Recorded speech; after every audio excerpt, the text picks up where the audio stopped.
Hello friends, आज हम बात करेंगे वी क्यू रेशो की। ये क्यूट सा हार्ट है जिसको ऑक्सीजन दे रहा है lung, right? That means ventilation and perfusion. Through the perfusion ये जो ऑक्सीजन लंग से इसको मिला है, ये ब्लड के थ्रू वो सारे टिश्यूज को देगा। That is nothing but the perfusion. Okay, ventilation की जब भी हम बात करते हैं तो हम दो में डिवाइड करते हैं। वेंटिलेशन मतलब क्या है कि कितनी हवा अंदर आ रही है। अब हवा तो अंदर आ रही है बट सारी की सारी जो एयर है वो एक्सचेंज नहीं हो रही, राइट? हमने डेड स्पेस की बात की थी, कंडक्टिंग जोन की बात करी थी, राइट? सो उसके बेसिस पे कितनी हवा या हम एक्सचेंज की बात कर रहे हैं या जो हवा अंदर आ रही है उसकी बात कर रहे हैं, डिपेंडिंग ऑन दैट हम दो में डिवाइड करेंगे वेंटिलेशन को। पहला होगा pulmonary ventilation and alveolar ventilation. So ventilation को हम दो पार्ट्स में डिवाइड कर सकते हैं, पल्मोनरी वेंटिलेशन या मिनट वेंटिलेशन। अब जब हम बात करेंगे इसकी पल्मोनरी वेंटिलेशन की, क्या है ये पल्मोनरी या minute ventilation? The amount of air coming in or going out of lung, that is known as pulmonary ventilation, that too per minute. per minute नाम में ही है मिनट वेंटिलेशन, सो पर मिनट, राइट? कैलकुलेट कैसे करेंगे? Let's say minute ventilation that is calculated as TV into RR। जो tidal volume होता है, tidal volume एक बार का है, ऐसे कितनी बार आप रेस्पिरेशन कर रहे हो, that is nothing but the respiratory rate. Per minute का कैलकुलेट करना है, so TV into R R, that is going to be minute ventilation, right? TV हमें पता है it is 500 ml, right? Respiratory rate adult में होता है 12 to 16 respiration per minute. So इसकी वजह से यहाँ पे मैं 12 से इसको मल्टीप्लाई करूंगी तो मुझे आंसर मिलेगा अराउंड 6000 ml पर मिनट, या यहाँ पे मैं बोल सकती हूँ 6 लीटर्स पर मिनट, राइट? अगर अल्वेलर वेंटिलेशन की बात करते हैं तो याद रखना यहां पे हम सिर्फ एक्सचेंज एयर लेंगे। सो यहां पे मैं लिख सकती हूं एयर गेटिंग एक्सचेंज्ड, और air getting exchange per minute में कितनी एयर एक्सचेंज हो रही है, that is our alveolar ventilation. अगर मुझे ये वाला वेंटिलेशन कैलकुलेट करना है, alveolar ventilation, how can I write that? TV minus dead space, जो एक्सचेंज नहीं हो रही उसको मुझे सब्सट्रैक्ट करना पड़ेगा, right? So TV minus dead space, पर अगेन मुझे पर मिनट के लिए कैलकुलेट करना है, सो मैं आर आर से मल्टीप्लाई करूंगी। सो कितना होगा? यूजुअली जो डेड स्पेस होता है वो 150 ml होता है नॉर्मल हेल्दी पर्सन में, right? And let's take 12 again. So this is going to be 350 into 12, that is going to be around 4.2 liters per minute, that is nothing but 4200 ml per minute. Okay, so आप difference देख पा रहे हो? अगर पूछा pulmonary ventilation तो आप पूरा का पूरा एयर ले हुए, अगर पूछा अल्वेओलर वेंटिलेशन आपको डेड स्पेस माइनस करनी पड़ेगी। Okay, so that you have to keep in mind.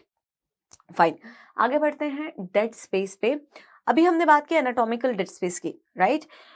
तो कितनी सारी डेड स्पेस होती है? याद रखना there is only one type of dead space which is present, which is known as physiological dead space. और डेड स्पेस क्या होती है?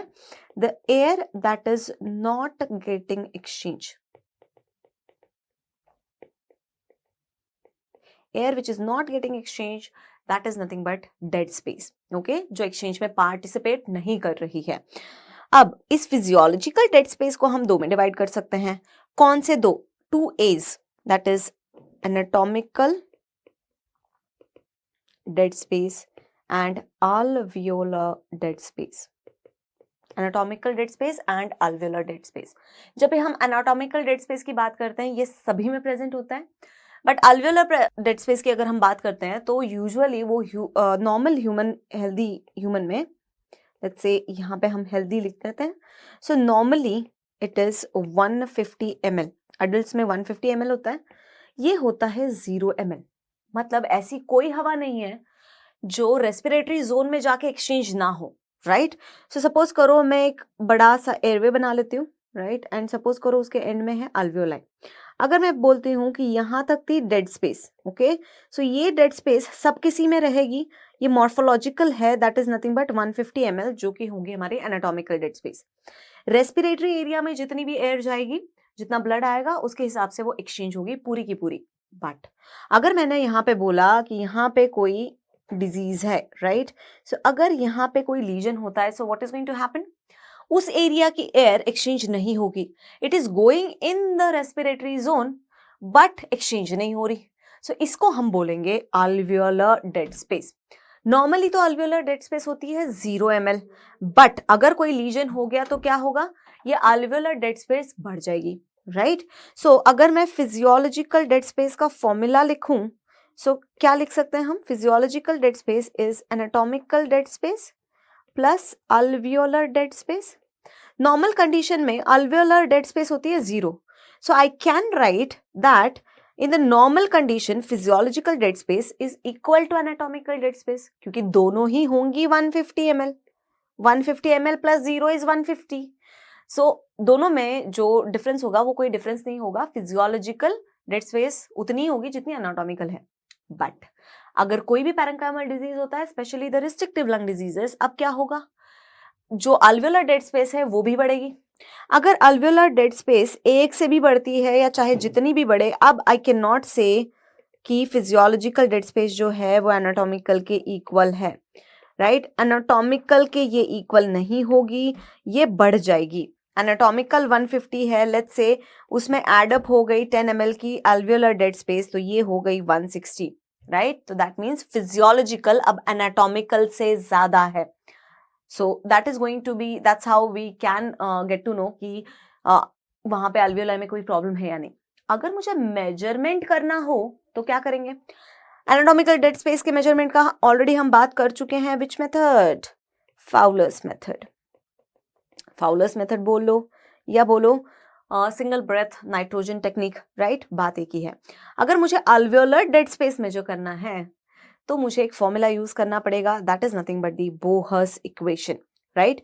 बोहस इक्वेशन बोलता है जो फिजियोलॉजिकल डेड स्पेस है उसको बोलते हैं VT is equal to TV, that is tidal volume into PaCO minus PeCO upon PaCO. बोलेंगे ये क्या है, अभी बताते हैं ये क्या है। TV is tidal volume, VD is physiological dead space.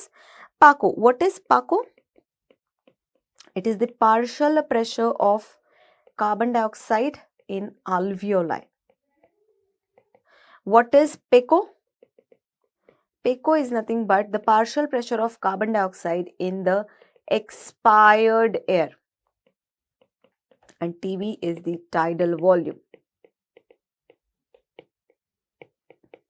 Right, अभी तक एक ही बारी इसका क्वेश्चन आया था PGI एग्जाम में, so that's why they ask about the formulas, right, which things are required over there, so that's why I told you the formula. Please याद रखना यही है फॉर्मूला, and PaCO minus PeCO upon PaCO into tidal volume, that is going to be your measurement of physiological dead space. अब आते हैं VQ पे। VQ क्या है, VQ is nothing but ventilation perfusion ratio, ventilation perfusion ratio. अभी हमने एक cute से डायग्राम से बात की थी, what is ventilation and what is perfusion. Ventilation क्या होता है, ventilation is air coming towards the lung for exchange,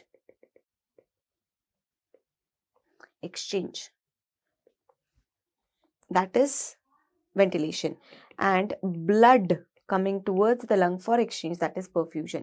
कितना होता है, air coming towards the lung for exchange, exchange होने वाली सिर्फ 4.2 लीटर्स पर मिनट होती है, right, and blood almost 5 litres पर मिनट होता है। ये कहाँ से आया, कार्डियक आउटपुट, जितना कार्डियक आउटपुट हार्ट से निकलेगा वो लंग की तरफ जाएगा। सो यूजुअली जो VQ होता है नॉर्मली हमारे लंग्स में वो होता है 0.8, दैट इज 0.8, ओके। अगेन हमारा जो लंग है वो ट्रायंगुलर है, सिलिंड्रिकल नहीं है। अगेन इस इंफॉर्मेशन का यहाँ क्या रोल है, let's see, let's draw the lung again, right. अगर मैं बोलूं जो अल्वियोलाइज यहाँ पर है और यहाँ पे है, राइट, यहाँ पे बहुत सारी स्मॉलर अल्वियोलाइज होंगी एंड यहाँ पे थोड़ी बिग अल्वियोलाइज होंगी। अब जहां पे अल्वियोलाइज बिगर है, क्या होगा, जैसे ही अल्वियोलाइज इन्फ्लेट होती रहती है, जो बीच में से उनके वेसल्स जा रही है वो उनको कंप्रेस कर रही है, राइट, तो वहां पे पल्मोनरी रेजिस्टेंस हाई होगा। सो इसी वजह से अगर मैं वी क्यू रेशो की यहाँ पे बात करूं, let's say at apex, let's say at base, okay. अगर एपेक्स में वी क्यू की बात करती हूँ और बेस पे वी क्यू की बात करती हूँ, याद रखना जो वेंटिलेशन होगा, बड़ी बड़ी अल्वियोलाइज है, राइट। अगर मैं वेंटिलेशन की बात यहाँ पे करूं, यहाँ पे बड़ी बड़ी अल्वियोलाइज है, बट याद रखना बहुत कम अल्वियोलाइज है, नंबर्स उनका बहुत कम है। एंड अगर आप सरफेस एरिया भी देखो एपेक्स का, तो ये कम है as compare to the basal area, जिसका सरफेस एरिया बहुत ज्यादा है। सो पहले तो हवा ऊपर जाने की कोशिश करेगी, बट बहुत ज्यादा हवा नहीं जा पाती है, बाकी बची हुई सारी की सारी नीचे आएगी। So ventilation is lesser as compare to base. Base से जब कंपेयर करेंगे तो बेस पे वेंटिलेशन ज्यादा होगा। परफ्यूजन का क्या रोल है?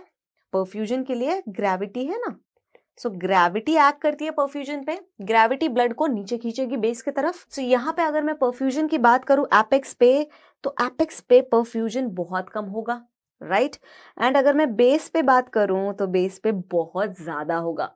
तो याद रखना बेस पे दोनों ही ज्यादा है, वेंटिलेशन भी ज्यादा है, परफ्यूजन भी ज्यादा है, बट परफ्यूजन बहुत गुना ज्यादा है वेंटिलेशन से, राइट। एंड जब भी डिनोमिनेटर ज्यादा होता है तो रेशो कम हो जाता है।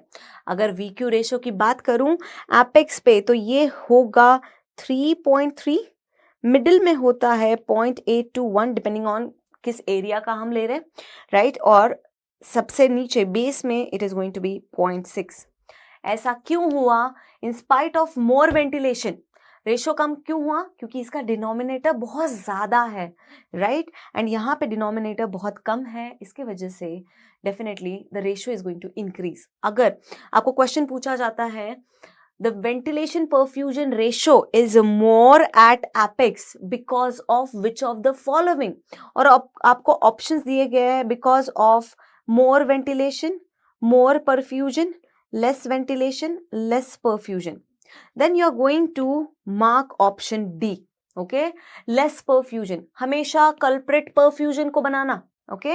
अगर यही क्वेश्चन उल्टा पूछा जाए कि बेस पे वेंटिलेशन परफ्यूजन रेशियो जो होता है वो सबसे कम क्यों होता है, again you are going to mark option B, again culprit इसी को बनाना। अगर मैंने ऑप्शंस थोड़े से चेंज कर दिए, मैंने पूछा कि वेंटिलेशन परफ्यूजन रेशो जो है वो बेस पे सबसे कम क्यों है, और ऑप्शन में मैंने दिया आपको C option, both of the above and none of the above. Please mark both of the above, दोनों ही ज्यादा है, बट वहां पे perfusion is much much more, okay. So that is there in case of the MCQs. अब आगे बढ़ते हैं अप्लाइड एस्पेक्ट पे। यहाँ पे देखो अप्लाइड एस्पेक्ट में अगर मैंने बोला कि ये अल्वियोलाई है और ये है पल्मोनरी कैपिलरी, यहाँ पे परफ्यूजन आएगा और यहाँ से वेंटिलेशन आएगा। अगर सपोज करो यहाँ पे कोई फॉरेन बॉडी है या पल्मोनरी एम्बोलिज्म हो गया है, ऑब्स्ट्रक्शन हो गया है अल्वियोलाई का, ओके। सो अब क्या होगा? अगर फॉरेन बॉडी ऑब्स्ट्रक्शन है लेट्स से, या अल्वियोलाई ब्लॉकेड हो गया है, परफ्यूजन परफेक्टली फाइन है, सर्कुलेशन वहां का परफेक्टली फाइन है, अब क्या होगा? नाउ ध्यान दो यहाँ पे, अब क्या होगा? यहाँ पे वेंटिलेशन जो है वो 0 हो गया और परफ्यूजन जो है वो अभी भी नॉर्मल है। Anything which is dividing to 0, that means 0 upon anything is 0, right?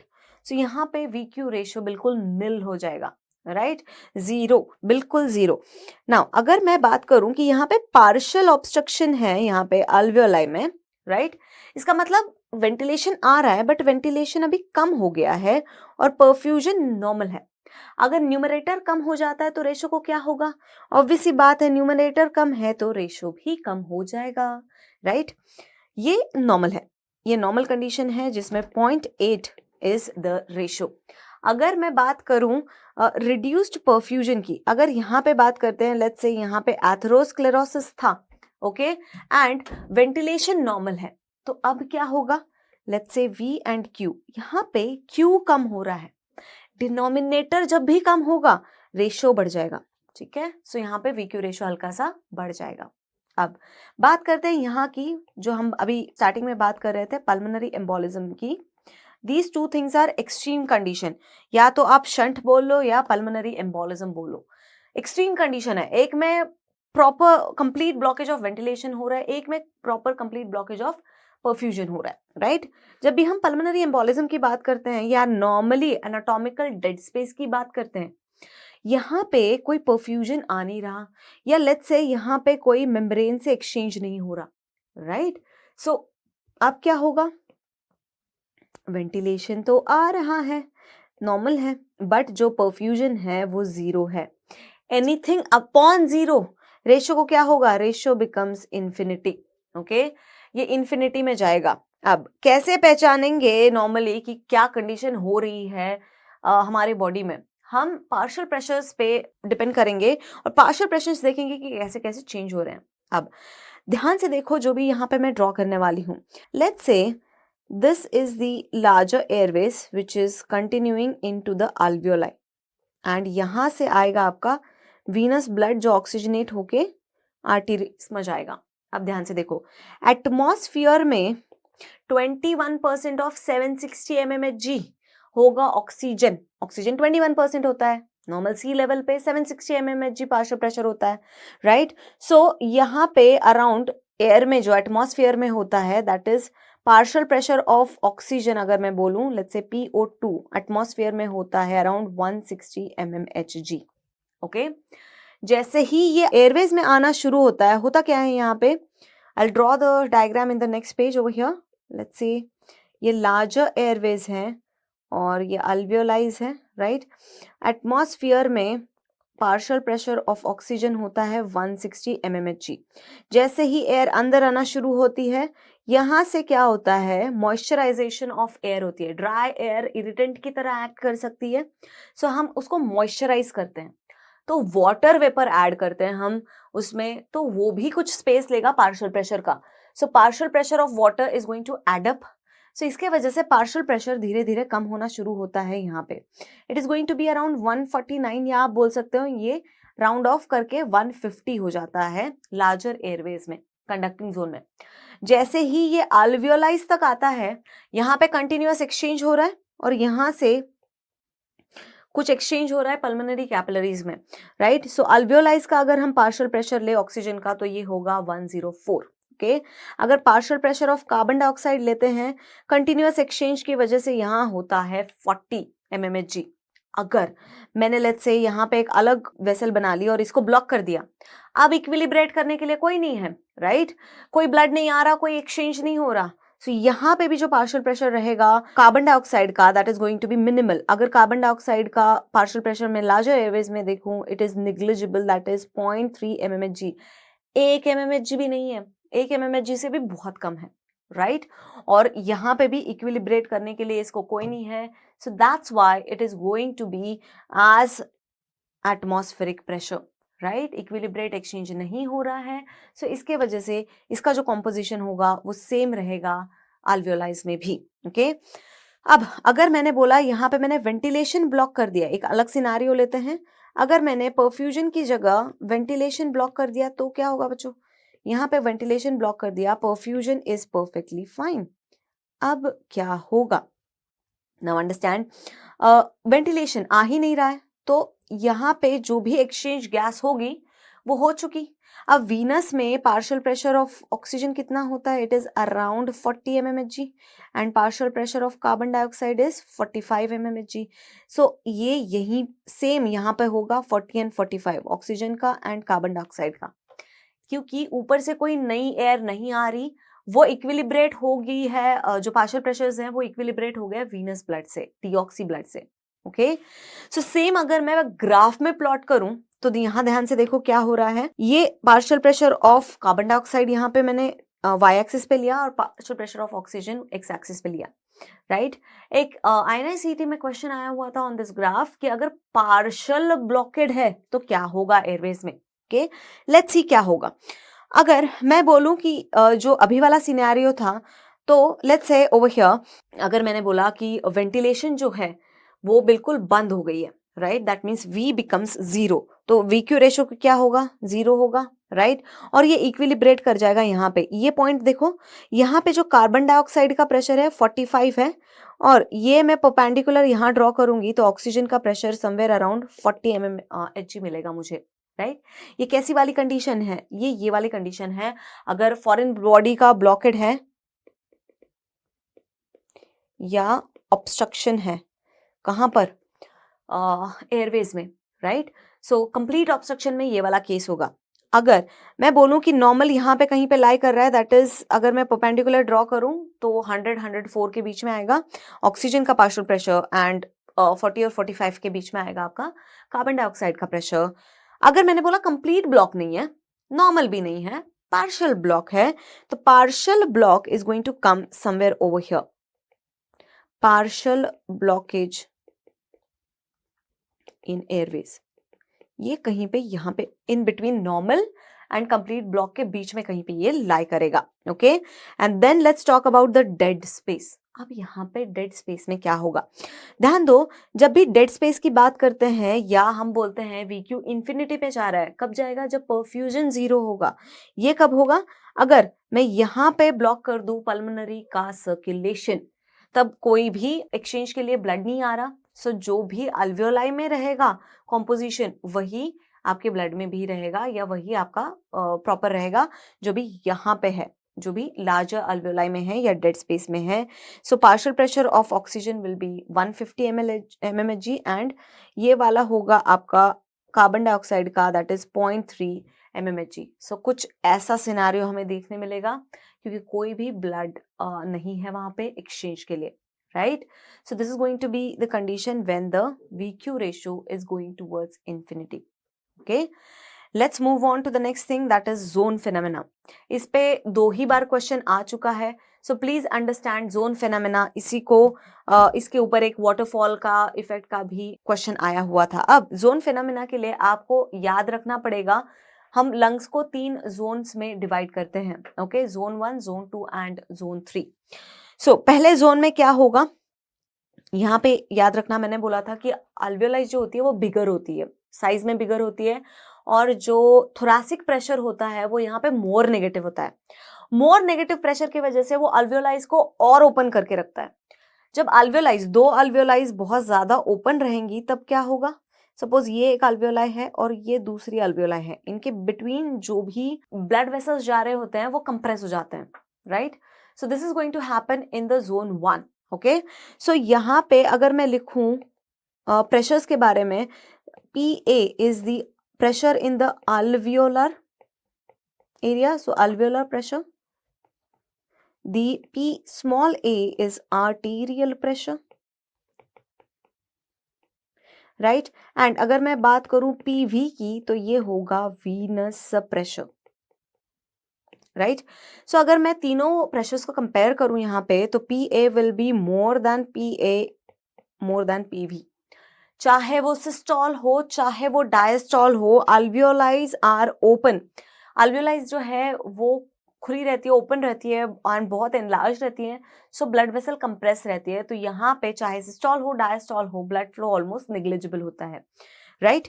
And अगर हम जोन 2 की बात करें, the PA will be more than PV, but याद रखना ये किस फेज में होगा? ये होगा सिर्फ और सिर्फ सिस्टोल में। सिस्टोल मतलब मैं बात कर रही हूँ हार्ट के सिस्टोल की, राइट? जब भी वेंट्रिकल कॉन्ट्रैक्ट करेगा, हार्ट कॉन्ट्रैक्ट करेगा, अब क्या हो रहा है? ब्लड का प्रेशर बढ़ रहा है, राइट? जब भी ब्लड कॉन्ट्रैक्शन की वजह से, हार्ट सिस्टोल की वजह से पल्मोनरी सर्कुलेशन में आ रहा है, अब क्या होगा? यहाँ पे प्रेशर बढ़ेगा ब्लड वेसल्स में और वो अल्वियोलाई को सुपरसीड कर जाएगा, तब ब्लड यहाँ पे ज्यादा फ्लो होगा, राइट? बट जब डायस्टोल की बात करते हैं, ये प्रेशर हल्का सा कम हो जाता है। लाइक यहाँ पे जो कंडीशन थी जोन 1 में, वो कंडीशन हो जाएगी ड्यूरिंग द डायस्टोल। सो इसका मतलब है जोन 2 में, मैं यहाँ पे लिख रही हूँ, जोन 2 में जो फ्लो होता है वो इंटरमिटेंट फ्लो होता है। It is going to be the intermittent flow, okay? Continuous flow नहीं है। जब सिस्टोल होगा तो फ्लो बढ़ जाएगा और डायस्टोल में फ्लो बिल्कुल कम हो जाएगा, राइट? बिकॉज अल्वियोलर प्रेशर जो होता है वो डायस्टोल में बढ़ जाता है as compare to the pulmonary capillary pressure और जो भी ब्लड का प्रेशर उसमें है। जोन 3 में बहुत छोटी छोटी अल्वियोलाइज हैं, they are not going to compress the blood vessel, compression blood vessels पे नहीं है। सो याद रखना, not only arterial pressure, but इसका जो वीनस प्रेशर होता है वो भी सुपरसीड कर जाता है अल्वियोलाई से। सो चाहे सिस्टोल हो चाहे डायस्टोल हो, इसमें कंटिन्यूअस फ्लो होगा, कंटिन्यूअस ब्लड फ्लो मिलेगा, right. So it looks as if the water is starting in the small stream से ऐसे स्टार्ट हो रहा है वाटर, एंड इसका फ्लो जो है वो नीचे जाते जाते बढ़ जा रहा है, right. So this is known as waterfall effect. और इसमें आपको बेसिकली जोन 2 का याद रखना है, जो इंटरमिटेंट फ्लो हो रहा है सिस्टोल और डायस्टोल में, उसी को बेसिकली बोलते हैं waterfall effect. Okay, waterfall effect. Let's move on to the flow volume curve. That is the last topic of this discussion. Now, अगर मैं flow volume curve draw करना चाहूँ तो पहले मैं y axis पे लूँगी flow, x axis पे लूँगी volume, और मुझे inspiration और expiration draw करने पड़ेंगे, right? So this is going to be the expiratory phase. यहाँ पे this is the expiratory phase, याद रखना, and this is the inspiration which is going on over here. Now patient को हम यहाँ पे बोलेंगे कि आपको forceful inspire करना है and forceful expire करना है, and हम उसके flow rates का chart यहाँ पे draw करेंगे with respect to volumes. अगर patient forcefully expire करता है तो जितनी हवा lungs में रहती है उसको हम residual volume बोलेंगे, right? So this part over here is going to be residual volume. और इंस्पिरेशन, मैक्सिमम इंस्पिरेशन के एंड में जो भी अमाउंट ऑफ एयर रहेगी लंग्स में वो कितनी होगी, वो होगी TLC के बराबर, right. And RV to TLC हम क्या बोलते हैं, this is going to be the vital capacity. इतना वॉल्यूम होगा वाइटल कैपेसिटी का। अब देखो एक्सपीरेशन में I can divide it into 2 phases. पहले देखो ये वाला, जब मैं पॉइंट यहाँ पे परपेंडिकुलरली ला रही हूं, ये मैक्सिमम फ्लो रेट है, यहाँ पे फ्लो सबसे ज्यादा है। So I am going to call this point as, इसको मैं बोलूंगी PEFR, that is nothing but peak expiratory flow rate. ये पीक पे है। यहाँ पे अगर मैं इंस्पिरेटरी की बात करूं तो I can write it as peak inspiratory flow rate also, okay. अब एक्सपिरेशन को हम 2 में डिवाइड करते हैं, left part of PEFR and right part of the PEFR। जो लेफ्ट पार्ट में होता है इसमें एफर्ट लगाना पड़ता है, right. So that's why I am going to call this part as effort dependent part, और इस वाले पार्ट को मैं बोलूंगी effort independent part, effort independent part, right. Now in सब के बाद हमारा आता है, अगर मैं एफर्ट इंडिपेंडेंट पार्ट वाले को 4 पार्ट्स में डिवाइड करना चाहूं तो मैं कैसे कर सकती हूँ। Over here I am going to divide it into 4 different parts. Let's say green colour, यहाँ पे ये फोर्स एक्सपीरेशन है, इसको मैं इक्वल 4 पार्ट्स में डिवाइड करती हूँ। This is 25%, this is next 25%, that is 50%, this is 75% over here, and this is 100% of the effort independent part, जहां पे ये एक्सपीरेशन कंटिन्यू हो रही है। अगर मैं इसको कंटिन्यूएशन में डिवाइड कर रही हूं, अगर मैंने इसका लिया middle 50%, that means from 25 to 75%, इस पार्ट को अगर मैं बोलूं FEV, forced expiratory volume, right. अगर मैंने लिया फोर्स्ड एक्सपीरेटरी वॉल्यूम का middle part of the forced expiratory volume, जिसको मैं ऐसे भी लिख सकती हूँ 25 to 75%, 25% to 75%, इसको हम बोलेंगे MEFR, mid expiratory flow rate. इसी को बोलते हैं मिड एक्सपीरेटरी फ्लो रेट। और याद रखना, जब भी मिडिल साइज एयरवेज का और स्पेशली स्मॉल साइज एयरवेज का अगर ऑब्स्ट्रक्शन देखना है, so this is going to be the gold standard. That means हम मेजर करेंगे MEFR। MEFR कम हो गया है, that means definitely small airways में प्रॉब्लम है, वहां पे कोई ऑब्स्ट्रक्शन है, राइट। अब ये फ्लो वॉल्यूम कर्व पढ़ना क्यों जरूरी है? फर्स्ट थिंग इज ये एग्जाम में आता है, सो बहुत इंपॉर्टेंट है। दूसरी चीज, इसके बेसिस पे हम डिवाइड कर सकते हैं obstructive lung disease and restrictive lung disease. More important is exams, right. So अगर हम एक ग्राफ देखें यहाँ पे ऑन दिस बेसिस कि कैसे ये PEFR MEFR चेंज हो रहा है, उसके बेसिस पे हम देखेंगे कि कैसे हम ऑब्स्ट्रक्टिव और रिस्ट्रिक्टिव को डिवाइड कर पाते हैं ना। पहले आते हैं रिस्ट्रिक्टिव लंग डिजीजेस में।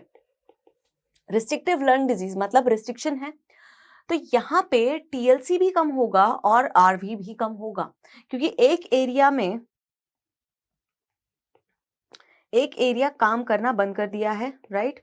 यहाँ पे फाइब्रोसिस हो गई है तो कंप्लायंस रिड्यूस हो गया, रिकॉल रिड्यूस हो गया, तो आरवी भी कम हो गया। बट ये कब होगा? जब ये पैरेंकाइमल डिजीज है, लंग की अपनी कोई प्रॉब्लम है, लीजन है, डिजीज है, तब ये प्रॉब्लम होगी। बट अगर एक्स्ट्रा पैरेंकाइमल है, जैसे हमने मायसीना ग्रेविस का एग्जाम्पल लिया था जब हम FeV1 रेशियो कंपेयर कर रहे थे ऑब्स्ट्रक्टिव और रेस्ट्रिक्टिव में, राइट, तब क्या प्रॉब्लम होगी? मायसीना ग्रेविस में लंग में पर से प्रॉब्लम नहीं है, जो भी लेट्स से नर्व उसको सप्लाई कर रही थी, लेट्स से इंटरकॉस्टल नर्व जो आई थी, जो इंटरकॉस्टल मसल्स को सप्लाई कर रही थी, उसमें प्रॉब्लम है, राइट।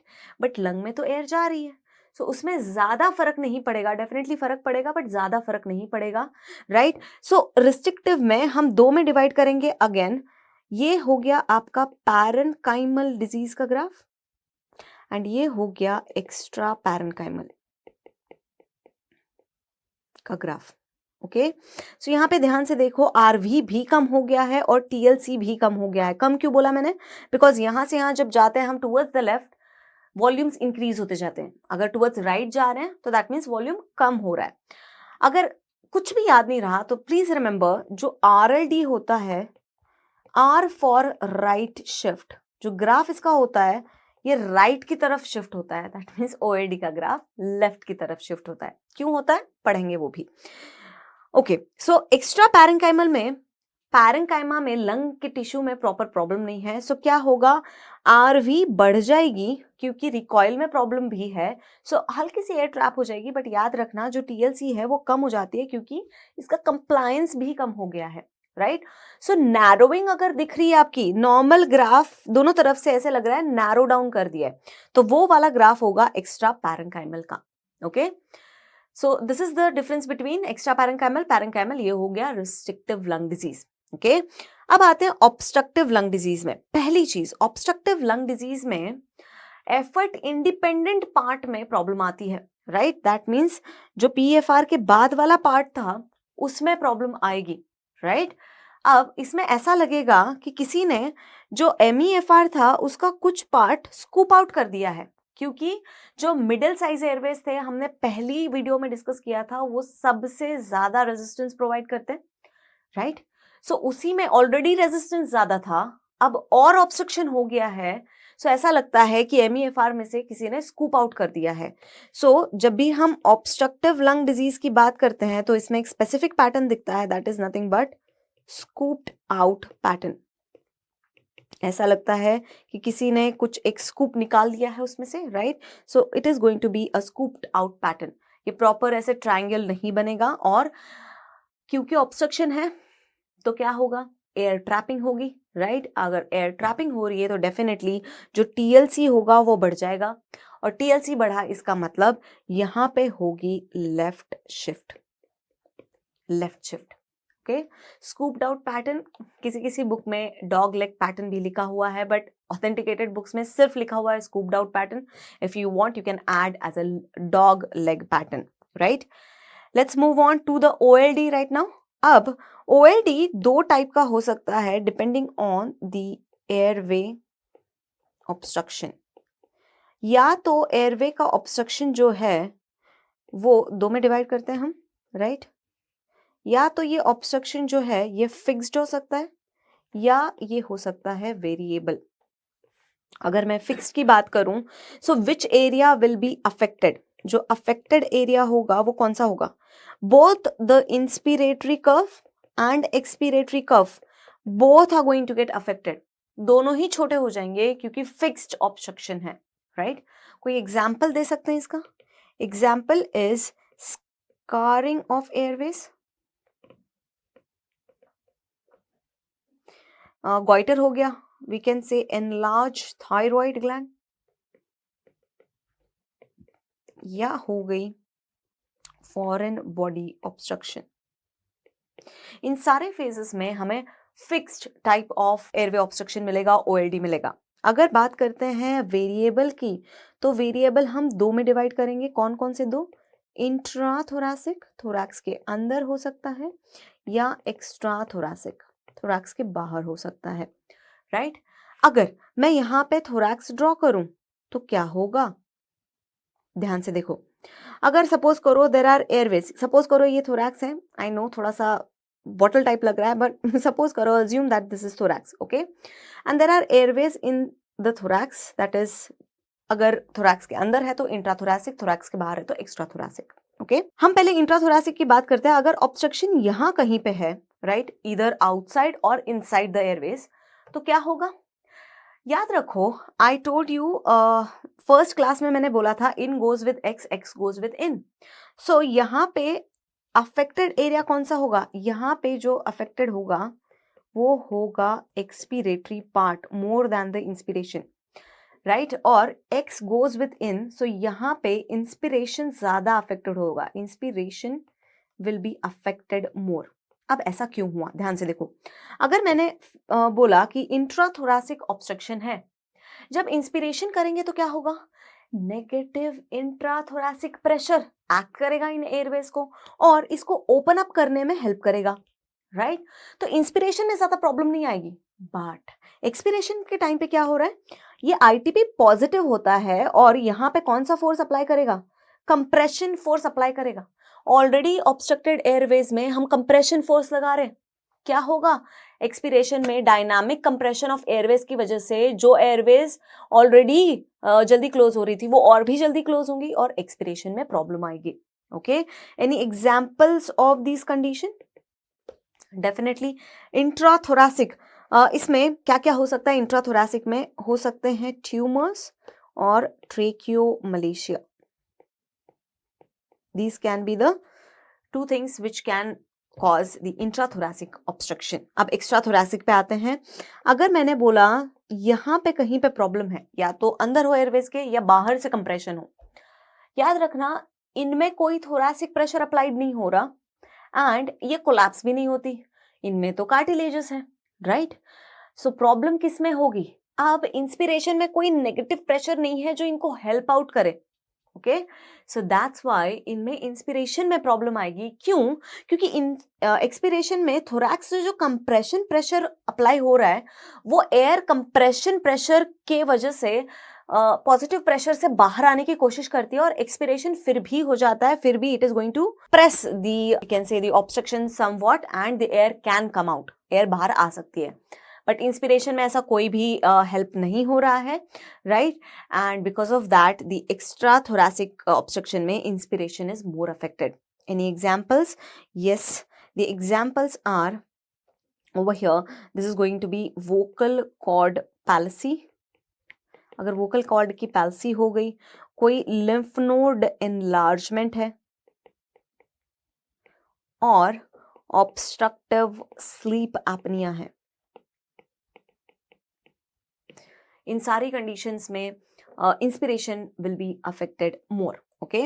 अगर मैं ग्राफ्स दिखाऊं आपको तो यहाँ पे देखो, एज्मा एंड द एम्फाइजिमा, ये दोनों ही ऑब्स्ट्रक्टिव लंग डिजीजेस हैं, तो ग्राफ कहाँ शिफ्ट होगा, टुवर्ड्स लेफ्ट, ठीक है। अब एम्फाइजिमा में air trapping is very severe, तो बहुत ज्यादा टीएलसी बढ़ गई है और स्कूप्ड आउट पैटर्न भी हमें नजर आ रहा है, राइट।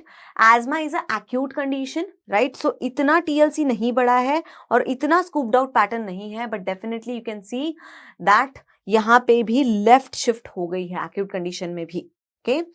रिस्ट्रिक्शन में क्या होगा, आर फॉर रिस्ट्रिक्शन और restrictive lung disease, R for right shift, जब भी राइट शिफ्ट होगा इसका मतलब आरएलडी है, राइट। हम आरएलडी 3 में डिवाइड हमने किया था। फिक्स्ड ऑब्स्ट्रक्शन में मैंने बोला था दोनों फेजेस अफेक्टेड होंगे, इंस्पिरेशन एंड एक्सपिरेशन, दोनों ही कम हो गए, राइट। अगर मैं बात करूं वेरिएबल एक्स्ट्रा थोरैसिक की, एक्स्ट्रा में x goes with in, so extra thoracic में इंस्पिरेशन अफेक्टेड हो रहा है एक्सपिरेशन से ज्यादा, राइट। और अगर मैं बात करूं इंट्राथोरैसिक की तो यहाँ पे एक्सपिरेशन अफेक्टेड हो रहा है इंस्पिरेशन से ज्यादा, okay। So this is the summary kind of graphs, right, of the whole flow volume curves। ये याद रखो प्लीज, questions आ रहे हैं continuously इस पे, so that's why it is very very important। So that's all for this video, मिलते हैं आपसे next video में।